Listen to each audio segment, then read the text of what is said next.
political figure right now. She is the leading candidate, whether it be Republican or Democrat, for the next president, to be the next president. And I think that she needs to step up and come out and state exactly what the situation is. The silence is going to hurt her. Fellow Democratic Senator Chuck Schumer also weighed in by defending Hillary, saying the email controversy will be nothing more than a little blip on the radar. Hillary Clinton followed the law, and I know her for a long time. She's an upstanding public servant. She's done more than any other Secretary of State. I think that at the end of the day, this will just be regarded as a slight hiccup, small bump in the road 6 months from now. And just breaking in the past hour, multiple reports saying the former Secretary of State will hold a news conference in the next few days. So is it a hiccup or from a communications and gastrointestinal perspective? Dana, do you think this is what? This is a story that's going into its second week on the front pages of newspapers all across the country, not just the national press, not just on cable news, not just on talk radio. This is in people's home papers. They're hearing about it online. People are talking about it. And her silence is actually becoming the story. So today, CNN says that, broke the news earlier, that Hillary Clinton is going to address this story in the next 48 hours. Okay, so now you're almost 10 days into a story in which several spokespeople in the administration have had to reverse themselves on statements that they've said with absolute. So Chuck Schumer can say she did nothing wrong. Okay, he's not held to account. The spokespeople at the State Department and at the White House have now both had to revise their remarks and say, well, actually, we're not really sure about that. Well, actually, and that is kind of the death knell for a spokesperson's credibility. So I think that they all want Hillary Clinton to come out and speak sooner than later. She should take questions from the press. But the timing of why they are waiting so long, to me, says they are worried because they don't have the answer to any of the follow-up questions. And they're going to get plenty of follow-up questions, and she could actually be in serious trouble. Well, Hillary might be thinking, and her supporters out there, what difference does it make? But now you have not only, leading members of the Democratic Party, Eric, with Dianne Feinstein coming out on record, a lot of criticism from the left. The right also taking strides with this. Here's what difference it makes to us. Last week we talked a little bit about that Wall Street Journal article that pointed to GE doing a deal with Algeria after a $3.7 billion deal with the Algerian government. GE dropped somewhere between $500,000 and $1 million into the Clinton Foundation. We didn't talk about Boeing dropping $900,000 into the Clinton Foundation after an airplane deal with the Russians.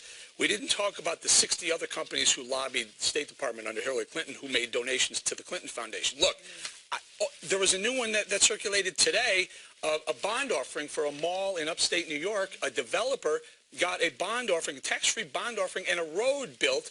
And then after that was agreed upon, he put $100,000 into the Clinton Foundation. Now, look, I don't know if this passes the illegal threshold, but it certainly passes, in my opinion, the unethical threshold and the we're bigger than the law threshold for me. So I'd like to see what's on her email trail to find out if these things were tied together,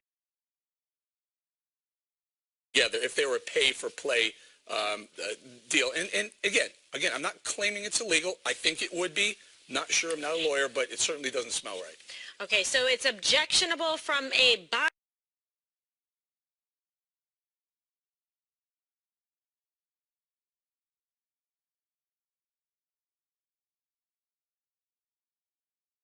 Well, when you the Clinton Foundation, what's the first thing you have to say?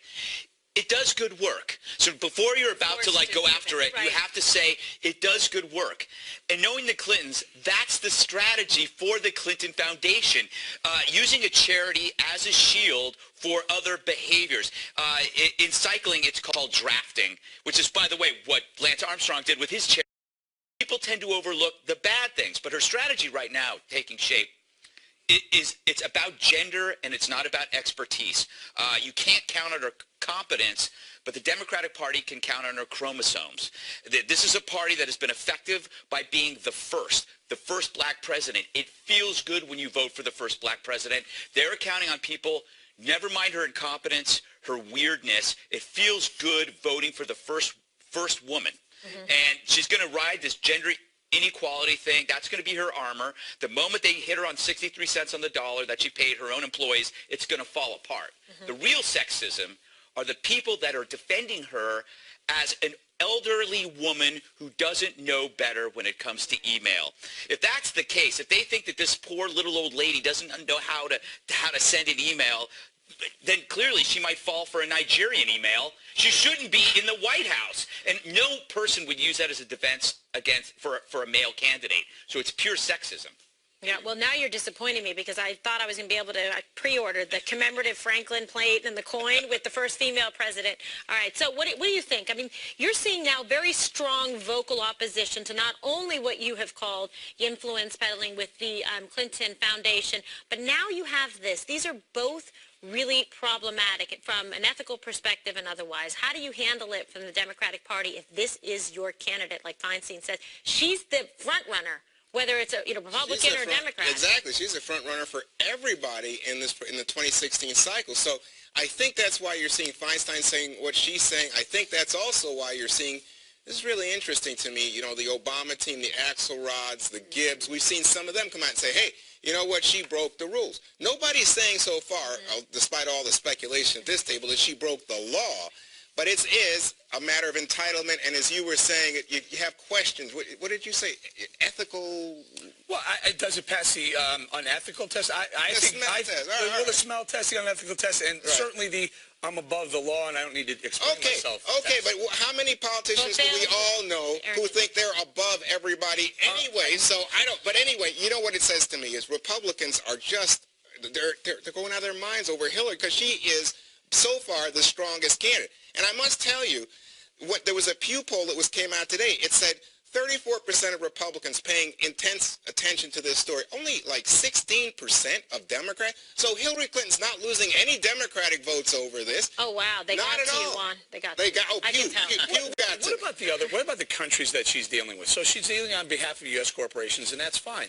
But we already know about Russia. We know about Algeria. We don't know about several other countries who she may have negotiated with. What's she telling them? And that's a conflict of interest. What is she promising them? Because every deal has two legs to it. See, I think this is real, Eric. I think that's pay for play, and I think if you add it up, let me make the case.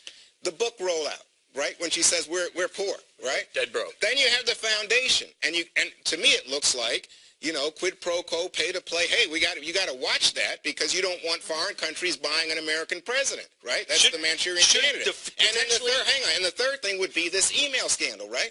Okay, so that's the case, but the thing is, from a purely political standpoint, if I'm managing her campaign at this point, I say, yeah, the Republicans look like they're pretty upset, but, it's not doing anything to us in terms of our base. Where's the smoke and gun, I think is the question. Should the potentially first woman president be taking donations from governments that abuse women? That would be like President Obama taking donations from the Aryan Brotherhood. It makes no sense. It undermines her view as the first woman president to go to countries that abuse women.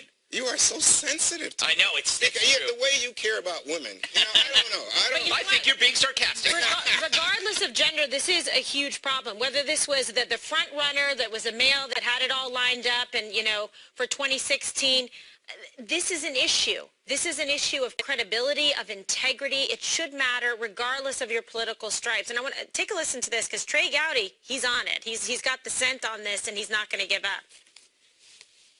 The emails she gave us back cover the breadth of her time at the State Department. How do you know that? How do you know that? Because I know when she started and when she left, and they correspond to that, and they cover all of the time in between. There's not like 2 months missing, right? There are gaps of months and months and months, and if you think to that iconic picture of her on a C-17 flying to Libya, she has sunglasses on and she has her handheld device in her hand. We have no emails from that day. In fact, we have no emails from that trip. So that's a problem regardless. I mean, right, what's the problem? It's a problem because these are key integral moments in what moment? U.S. She was on a trip, Kimberly, State to Department Libya. policy It wasn't around the time of Benghazi. There's no connection. That picture was taken in the Macy's cellar. She didn't have any Wi-Fi. It's not her fault. It could be. So no emails went through. It's a draft issue. No, but what is that timetable? How many emails do you get a day? Me, I get hundreds. How many? Hundreds. Okay. So Hillary Clinton turned over about 37 per day during her time. Okay. 37. Right. Don't you think she probably got 200, 300, 400, 500 per day? I want to know. don't know. Hey, Let remember, us decide whether if she was above the law or not. Condi Rice never used email. Remember Yes, that? Lindsey Graham said he didn't use email. Didn't use it at all, Eric. That's just not unusual. I'm sorry, Juan. We're going to have to throw a flag on the play. And, yeah, Dana, Condi. Actually, Condi's around.